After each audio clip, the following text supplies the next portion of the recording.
o conciliador pode participar um pouco mais do mérito da decisão, pode sugerir, pode conversar, pode dizer o que ele acha do caso, pode fazer uma avaliação, né? Não digo que isso seja ideal, nós vamos ver para frente que nós entendemos que essa conciliação tradicional ela pode ser prejudicial em alguns momentos. E depois vem a arbitragem, e aí o julgamento, onde a intervenção é total e se impõe até mesmo contra a vontade das pessoas. Nos modelos conflituais, há imposição. Não há negociação, não há consenso. Sempre alguém perde. E a forma clássica que nós visualizamos, nós que pertencemos ao sistema judiciário, é essa.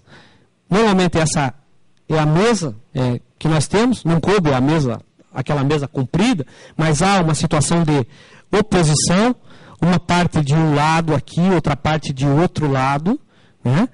O juiz, né, sentado ao meio, o juiz ouve a posição de uma das partes, ouve a posição de outra das partes, e depois ele impõe uma decisão, né?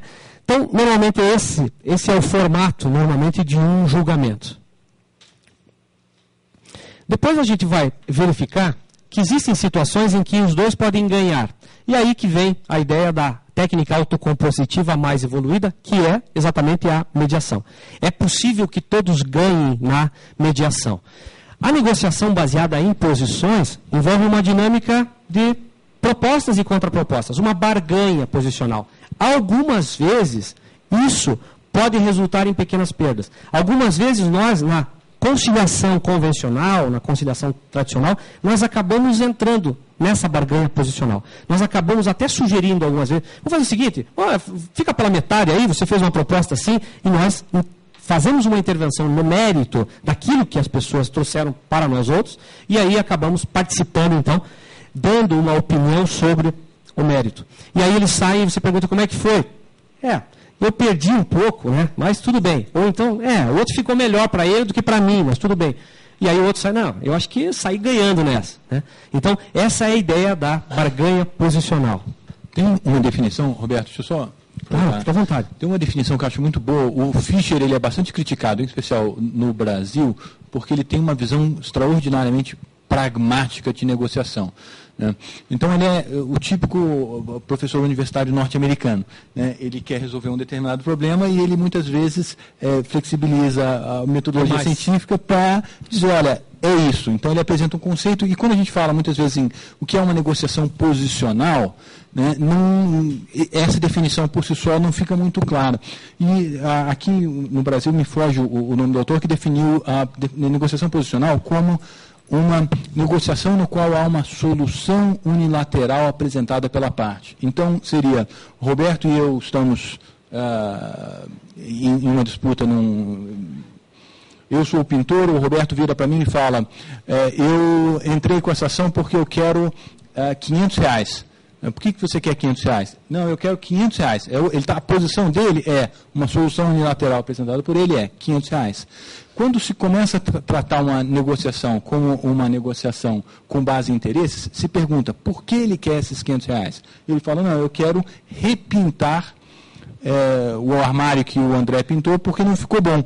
Então, o interesse dele não é R$500, é um armário adequadamente pintado, né? Então, é essa proposta que acho que o Fischer, de certa forma, é mal compreendido por alguns autores, principalmente no Brasil, que ele está fazendo. Não é que simplesmente nós estejamos, na hora da negociação, buscando o interesse atrás daquela solução unilateral apresentada.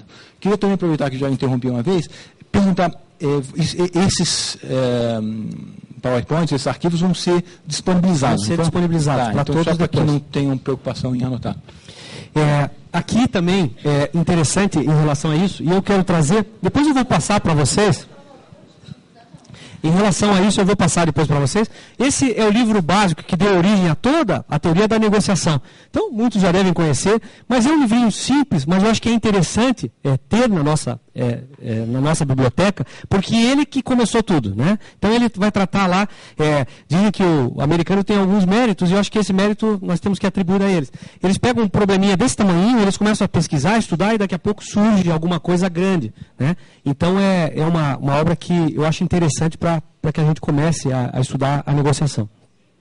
Roger Fisher, a editora é Imago. Isso. É Como Chegar ao Sim, o nome do livro. Como Chegar ao Sim. Roger Fisher. Doutor Bacelar, também a bibliografia que está sendo mencionada, depois vocês vão receber uma lista com as indicações, tá? Também, não tem por que ficar anotando, né? Tá certo. Bom, aqui eu queria dizer para vocês que algumas vezes, então, se trata, algumas questões, elas vão ser tratadas tendo em vista um perfil, né? O perfil, então, do ganha-ganha, todo mundo pode ganhar. Então, as técnicas autocompositivas, elas vão visar, na sua essência, que todos ganhem. Essa é a ideia. Algumas vezes nós vamos encontrar uma situação em que um ganha e o outro perde. E outras vezes, nós vamos encontrar uma situação que é peculiar. Que até tem uma frase no Brasil aqui que diz assim: eu dou um boi para não entrar numa briga e uma boiada para não sair da briga. E aí, o que acontece é uma coisa interessante, porque ninguém se importa em perder desde que o outro perca, né? E a gente encontra muito isso no processo judicial. Algumas vezes até, falava com o André, que algumas vezes até esquecendo do jurisdicionado, e por questões pessoais, o promotor está brigando com o juiz está brigando com o advogado está brigando com a parte, a testemunha está brigando. E daqui a pouco, o verdadeiro interesse some, ninguém mais sabe qual é o verdadeiro interesse, porque está todo mundo querendo um alfinetar o outro. E aí a questão não se resolve, né? Então, tem aquela outra expressão assim, que contra fatos não há argumentos. Quando acontece alguma coisa do perde, aí vem essa expressão, contra crenças não há fatos. Ele acredita naquilo e acabou. Eu quero trazer um exemplo até do juizado criminal aqui, que foi um exemplo que aconteceu comigo agora esses dias, e que eu acho que mostra bem essa ideia do perde-perde. Eu estava lá no juizado criminal, e aí o delegado me liga: doutor, tem uma situação aqui peculiar.